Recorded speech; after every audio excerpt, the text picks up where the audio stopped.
Lo llaman el algoritmo y es una fuerza imparable que amenaza con dominar el mundo que viene. Son esos códigos de programación que hacen que en las redes sociales, plataformas y aplicaciones nos salgan determinados anuncios o contenidos acordes con nuestros gustos. La intención original era buena: favorecer la experiencia de los consumidores, cribando la información y mostrándonos solo aquellas cosas que nos interesan. Pero en la práctica, como suele suceder, las sombras están imponiéndose a las luces. No solo la tecnología empieza a saber demasiado sobre nosotros, sino que ya hay incluso personas que se dedican a traficar con nuestros datos. ¿Nos ayuda el algoritmo a seleccionar lo importante o nos aísla, impidiéndonos conocer otros puntos de vista, limitando así nuestra visión del mundo? ¿Es un aliado o un enemigo? Y lo más importante, ¿quién lo controla, si es que alguien lo hace? Es hora de conversar, hora de adentrarnos en el mundo que viene.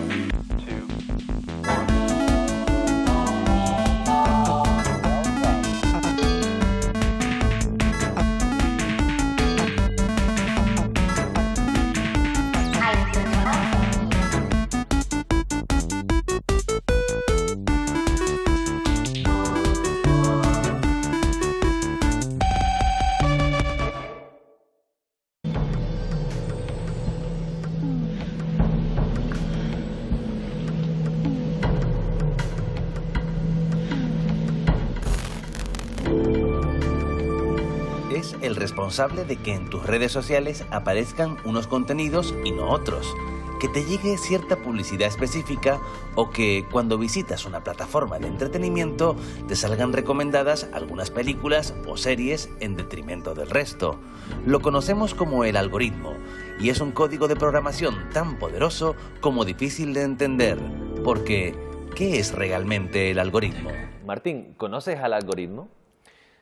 La cosa es que yo creo que nadie termina de entenderlo realmente, porque hoy en día el algoritmo está basado en una inteligencia artificial que, digamos que en grandes rasgos es una caja negra. O sea que esa inteligencia saca sus propias conclusiones, es capaz de discernir y hacer sus elecciones para mostrarnos lo que nosotros queremos ver.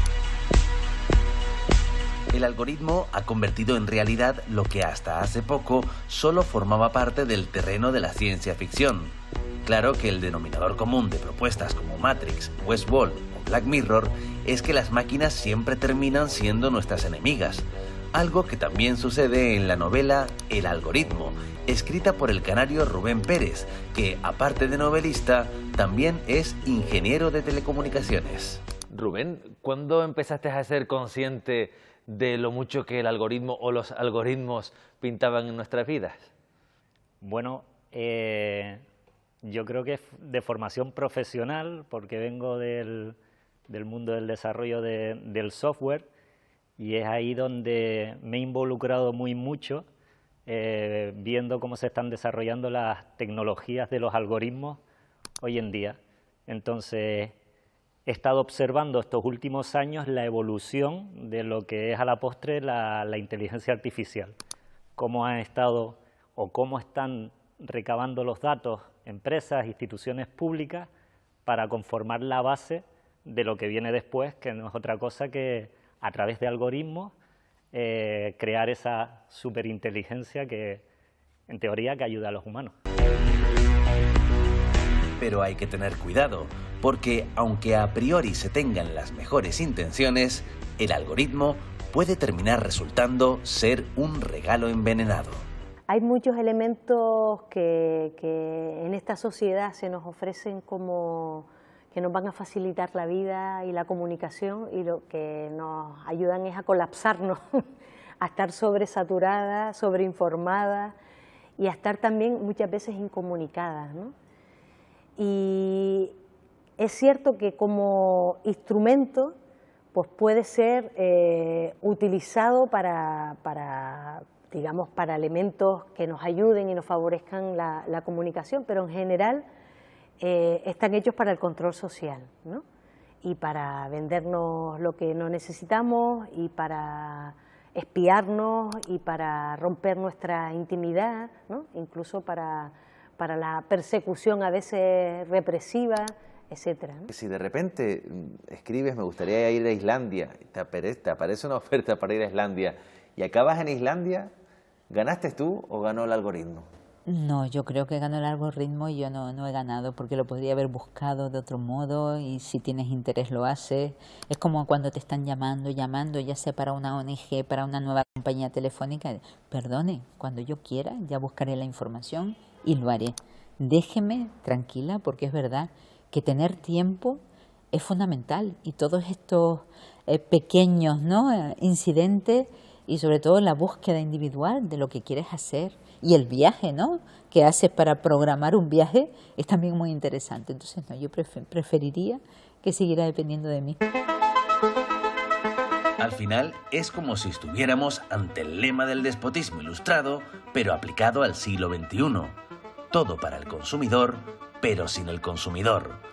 Porque el algoritmo no solo nos ahorra la molestia de tener que pararnos a pensar, sino que además nos muestra únicamente aquello en lo que ya mostramos interés, sin permitirnos explorar otras opciones ni hacer descubrimientos inesperados. La mejor forma de ocultar la información es esconderla dentro de mucha información. Al fin y al cabo es más o menos lo mismo, ¿no? No vas a llegar nunca a nada concreto si te bombardeo con un montón de cosas muy parecidas entre sí, ¿no? Entonces, claro, ese amigo, ese locutor, ese presentador, ese dependiente de tiendas de discos, ¿te acuerdas de las tiendas de discos? Había antes. Ese te ayudaba a descubrir cosas nuevas. El algoritmo no te ayuda tanto, porque no te saca mucho de tal, y es verdad que esa figura se está perdiendo. Y también es verdad que, y esto no lo voy a decir yo porque lo diga yo, porque sea mi opinión, voy a citar a Neil Young, él decía, es que a mí poner un disco de vinilo, que me supone sacarlo, limpiarlo, pincharlo, me obliga a prestarle una atención superior a la canción, porque es algo que de alguna manera me ha supuesto un mínimo esfuerzo, más que apretar o localizar una cosa. Entonces ya a lo mejor escuchas 2, 3, 4, 5 canciones seguidas, te lo tomas de otra manera, el ritual te marca cómo va a ser el consumo posterior. Ese algoritmo nos está dirigiendo de alguna manera hacia tendencias, de forma más peligrosa hacia ciertos partidos políticos, ciertos ideales, y claro, las redes sociales tienen tan poco recorrido que como sociedad nos tenemos que acostumbrar mucho más rápido, no nos hemos aclimatado a ello, picamos, ¿no?, en el cebo porque no tenemos suficientes herramientas como para no picar. Lo mismo pasaba con la televisión al principio, ¿no?, cuando te ponían los anuncios y pensabas que todos los anuncios, bueno, que esa aspiradora iba a aspirar maravillosamente. Es algo similar, pero más poderoso aún que la televisión, porque la televisión era para mucha gente a la vez y un móvil es para ti. Y estos algoritmos lo que hacen es que todo sea para tus gustos y al final, si es tu gusto o es tu pensamiento o son tus ideas, las vas a asumir mejor que algo que no te interesa. Es que son burbujas, claramente, te recomiendo en función de lo que has escuchado. Y siempre voy a estar ofreciendo al final pequeñas variaciones de lo que ya conoces, ¿no? Hacen falta prescriptores. Nos decimos, bueno, la radio musical al final escucha solamente, pero que exista ese tipo de radio musical, de programas culturales, en fin, de información que no se haya basado previamente en tus gustos, te va a permitir descubrir cosas nuevas. Esos prescriptores me sacaron a mí en los años 90 de la música dance y me metieron en el grunge, por ejemplo, y ahí descubrí un mundo que me apasionaba.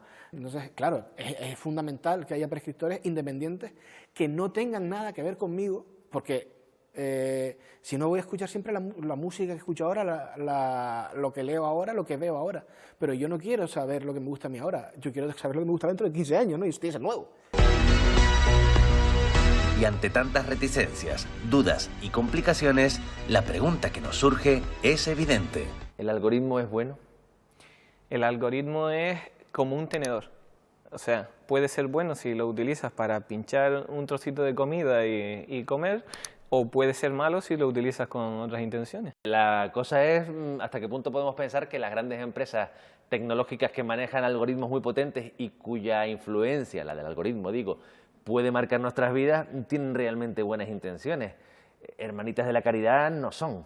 Sabemos que no, y principalmente siempre tienen un fin comercial, pero nosotros tenemos que ser conscientes de que nuestros datos tienen un valor económico en el mercado, que nuestra opinión también, y entonces debemos proteger nuestra privacidad, tenemos que tener en cuenta realmente qué es lo que queremos que ellos sepan de nosotros, aunque muchas veces es verdad que por tener el último filtro le damos permisos en la cámara hasta el último punto. Tener acceso a toda esa información es bueno, de todas luces.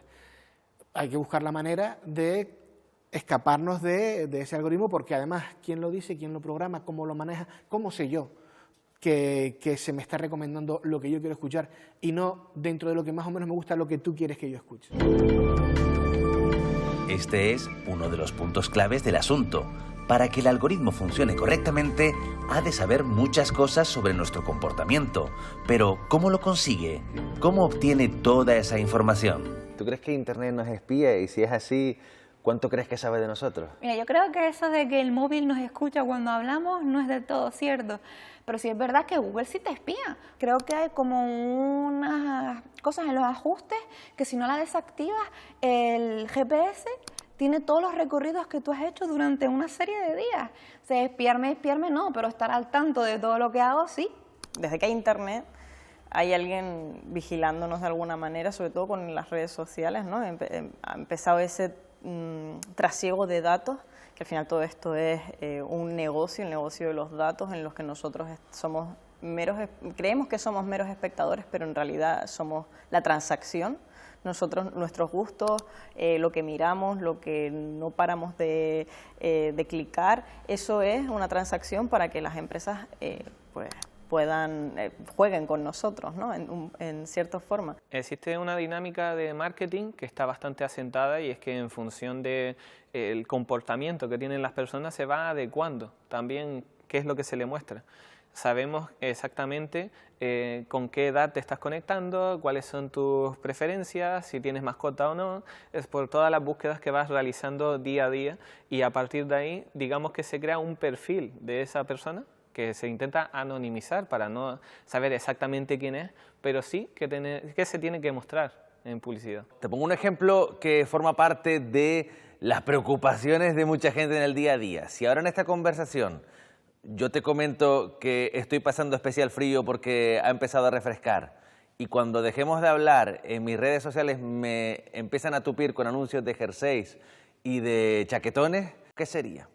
Eso es el precio que hay que pagar por tener los servicios digitales gratuitos, entre comillas, ¿no?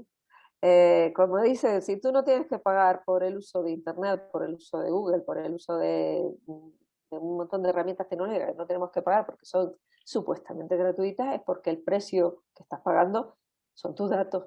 Y tus datos implican que están todo el rato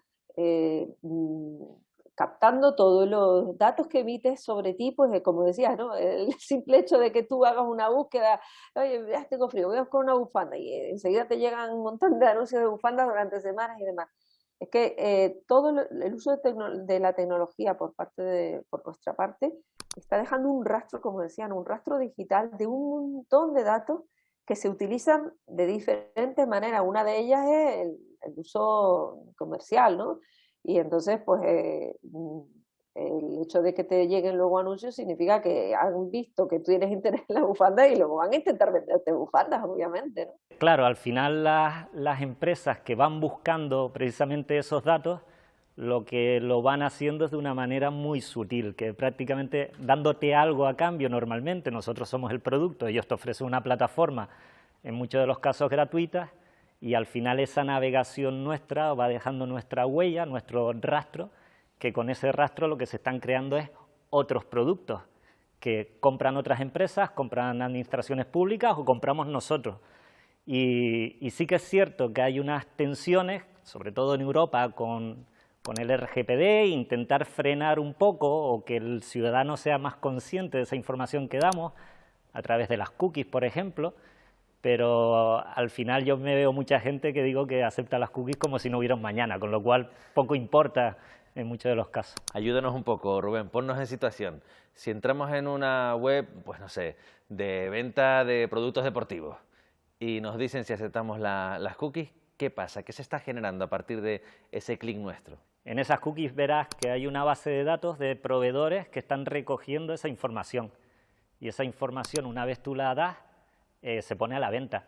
Entonces hay empresas que crean otros productos que requieren de datos precisamente para esos productos, para saber el perfil del consumidor, y lo que hacen es directamente van a comprar esos datos a quien los tenga.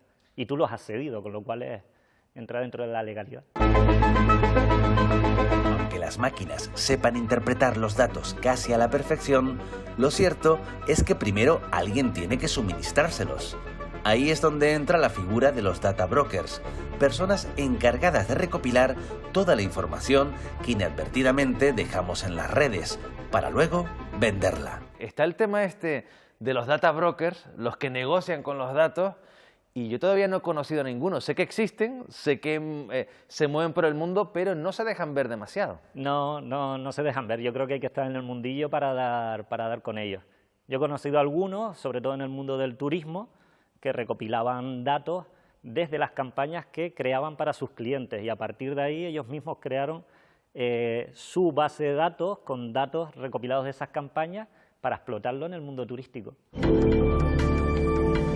Ya nos ha quedado clara la manera en la que el algoritmo se nutre de nuestros datos, pero ¿entendemos cuáles son los criterios que sigue para hacer sus acertadas predicciones? Evidentemente no. Ni siquiera los propios profesionales del sector sabemos, y voy a incluirme aunque mi disciplina es paralela, o sea, sí tenemos puntos conexos, pero es muy paralela, tenemos conocimiento absoluto de dónde están yendo esos datos. No es actual. Hace ya 20 años los bancos nos ofrecían hipotecas personalizadas y las aceptábamos encantados porque teníamos un trato humano, se suponía. Evidentemente no tenemos ni idea de lo que están haciendo esos datos, y lo que es más peligroso, no sabemos quiénes los tienen y quiénes los manejan. Yo ya empiezo a imaginarlo, para los fans del Señor de los Anillos, como una especie de Sauron, ¿no? Que está ahí, como si fuera un superente, ¿no? que todo lo vigila. En realidad es una manera muy simplista de verlo, porque ni siquiera hay un solo algoritmo, hay muchísimos algoritmos que no sé qué tal se llevan entre sí, si tal cosa es posible, ¿no? Digamos que dentro de una misma aplicación conviven varios algoritmos. De hecho, hablando de Instagram, Adam Mosseri en una de sus últimas comunicaciones comentó que habían hasta 3 algoritmos funcionando de forma simultánea para controlar cada uno de los contenidos que las personas veían. Entonces, digamos que si vas a mirar más las stories, sabe qué stories tienes que mostrarte; si vas a mirar el feed, sabe qué publicaciones tienes que mostrarte; y si vas a mirar la publicidad, se rige también por otro lado. Son muchos algoritmos, hay algunos muy de andar por casa, pero se están sofisticando mucho, está avanzando y cambiando, ahora que ya todas las grandes empresas son conscientes de que son los algoritmos los que van a incluso ayudarles a gestionar la empresa, que van a influir en el tipo de ingresos que tienen. Esa inversión que se está realizando está haciendo que la cosa vaya más rápido en cuanto a la evolución y complejidad de los algoritmos. Y tanto. De hecho, hay uno que me llamó mucho la atención, una investigación de una universidad británica el otro día. Son los algoritmos ya, estas redes neuronales son capaces de producir datos sintéticos, que llaman. Ya no son los datos que estamos dando nosotros, sino los datos que salen de la máquina, que representa los patrones de comportamiento nuestros. Son capaces ya de coger, digamos, simular el comportamiento humano, por ejemplo, para unas elecciones, y hacer encuestas de satisfacción a la máquina, sabiendo que la máquina está representando ya en una certeza muy avanzada lo que pensarían ciertas poblaciones en el mundo, ciertas zonas demográficas, ya sea por raza, ya sea por género, sea por edad, con lo cual imagínate si se ha avanzado. Que las máquinas empiecen a pensar por sí mismas es algo que nos pone nerviosos a todos, porque regresando al tema de las películas que parten de esa premisa, es fácil ver que eso, al menos en el mundo de la ficción, nunca acaba bien para la humanidad. Justamente llevándolo al lado más distópico, ¿crees que esto va a seguir yendo más allá y que podría acabar destinándose a cosas más oscuras, como que fuera un algoritmo el que decide si hay que contratar a una persona o no, o si una persona nos conviene como pareja o no? De nuevo, prefiero confiar en un factor, que es el factor natural, el factor humano que no está mediatizado. Una inteligencia artificial nunca va a sustituir un tú a tú, un contacto humano, nunca va a sustituir la magia que puede surgir en una cita con una persona. Ese algo inexplicable que ni siquiera en tantos años y siglos de evolución el ser humano ha logrado entender, difícilmente es muy difícil que podamos aplicar sobre una inteligencia artificial. Bueno, ¿llegará el momento? Seguramente sí, pero bueno, como Dorothy decía, no todas las baldosas son amarillas en el camino y prefiero pensar y entender que algo más allá nos rodea y nos hace ser singulares más allá de una mera fórmula matemática, ¿no? Y aquí le pregunto al Rubén escritor, tú has creado una novela que parte de una serie de miedos o como mínimo lleva esta realidad al territorio de la ciencia ficción y dice, bueno, podríamos acabar en una sociedad en la que todos estuviéramos siendo manejados y estuviéramos un poco así como alelados por la vida porque hay un algoritmo que nos ha dominado del todo, ¿no? Sí, al final lo que planteaba era eso, es como, lo llamo más que ciencia ficción, realidad aumentada, es con las tecnologías que están hoy en día, pues vamos a exponerlas para ver qué puede suceder, y entre eso es quien maneja esos datos, maneja algoritmos y al final se acaba la política y son los algoritmos los que deciden por las personas. Sí, porque tu libro lo podrías haber llamado, pues yo qué sé, el gran dominador, el mundo dominado por ordenadores, pero lo llamaste el algoritmo, es decir, te centraste en que al final, dentro de todas las inteligencias artificiales y todo lo que se está manejando, el tema de los algoritmos va a ser clave. Sí, yo creo que lo es. Lo que llaman incluso las redes neuronales, que es esa capacidad que tienen esos algoritmos o ese software en muchos de los casos de predecir, de tomar incluso decisiones por sí mismas. Entonces, eso ya existe. Lo que pasa es que probablemente no nos estamos dando cuenta, incluso en los productos que estamos utilizando, pero ya está, ya el Gmail, por ejemplo, te va indicando cómo acabar la frase. ¿Eso de dónde lo han obtenido? Pues lo han obtenido de todos nosotros. Entonces, ¿podría llegar un momento en el que te diga no pongas esta palabra porque te censuro? ¿En tiempo real?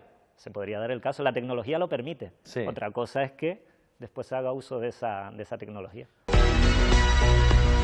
Si esa posibilidad es preocupante en cualquier ámbito, más aún en el mundo del periodismo, porque si el algoritmo es capaz de predecir qué tendrá éxito en las redes y qué no, llegará el momento en el que los periodistas reciban sugerencias acerca de aquello sobre lo que deberían escribir y los temas que sería mejor ignorar.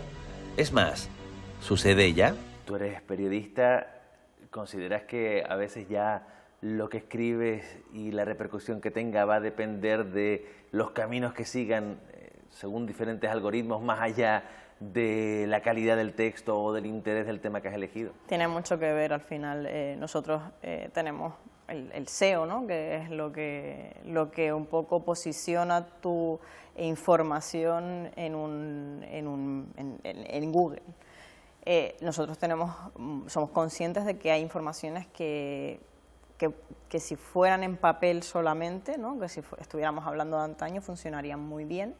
A lo mejor le interesaría mucho a las personas que lo vieran, pero que en Internet no tiene esa repercusión.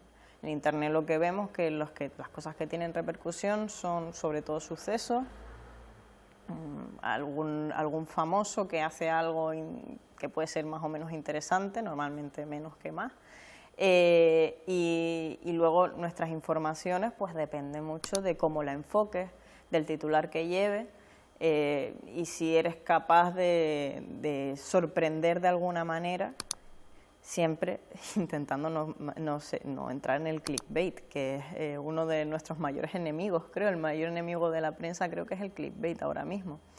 Y es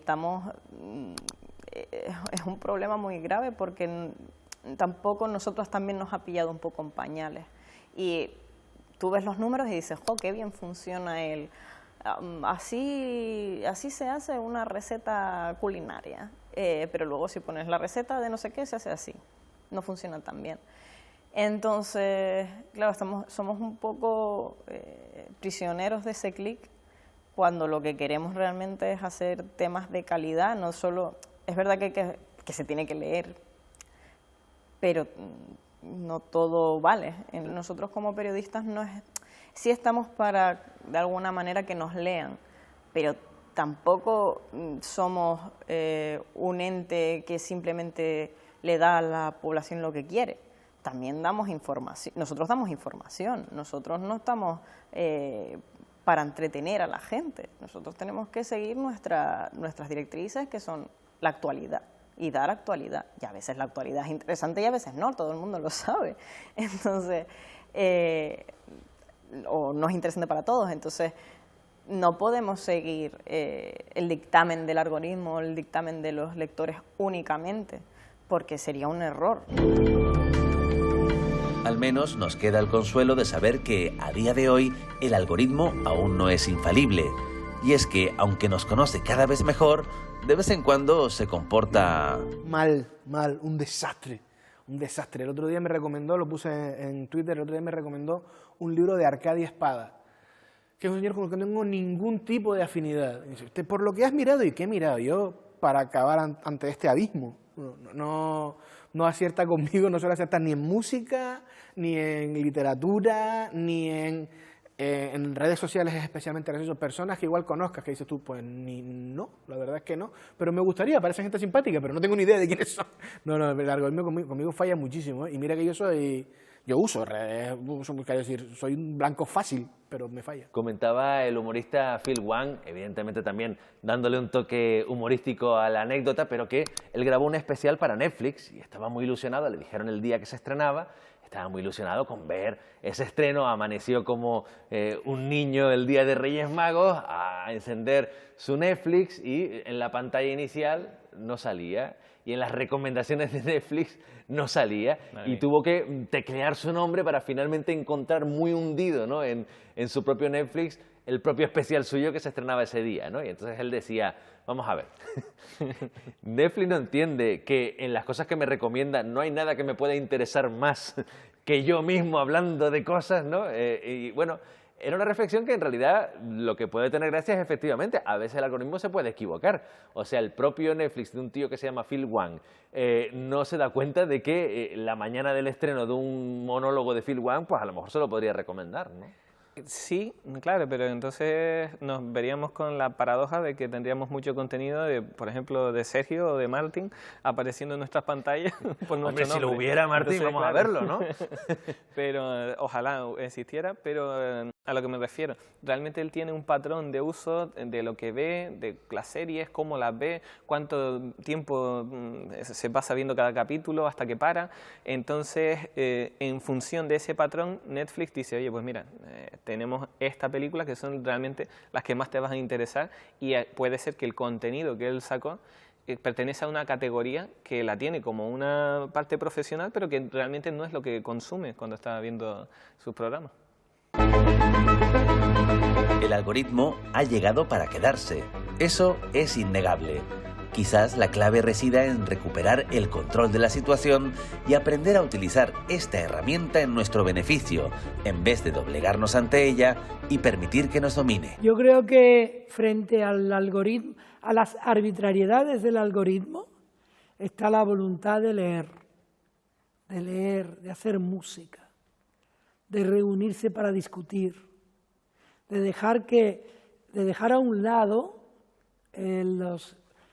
las redes sociales y hacer redes culturales, y que esas redes culturales se manifiesten desde la escuela.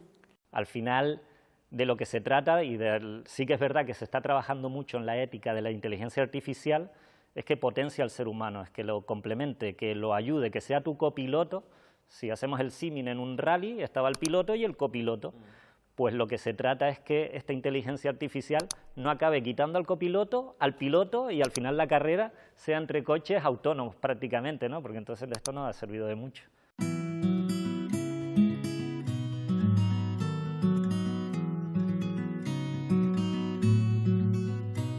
Un algoritmo nunca es inocente. Un algoritmo es creado por un humano que tiene sesgos, que es subjetividad. Los algoritmos beben de nuestras preferencias y a la vez crean esas preferencias. ¿Nos muestran lo que nos gusta o hacen que nos guste lo que nos muestran? Existe un gran engaño y es el de que somos libres para decidir. No lo somos. Hay hilos invisibles, hay cuerdas de marioneta, hay algoritmos, sí, que nos hacen creer que tenemos el poder, pero el poder lo tiene quien es capaz de clasificarnos, ordenarnos y compartirnos. Es un hecho que vivimos bajo el dominio de los algoritmos, y nuestro reto en este mundo que está por venir será ser críticos, será ser éticos, será levantar a veces la vista para ver la vida.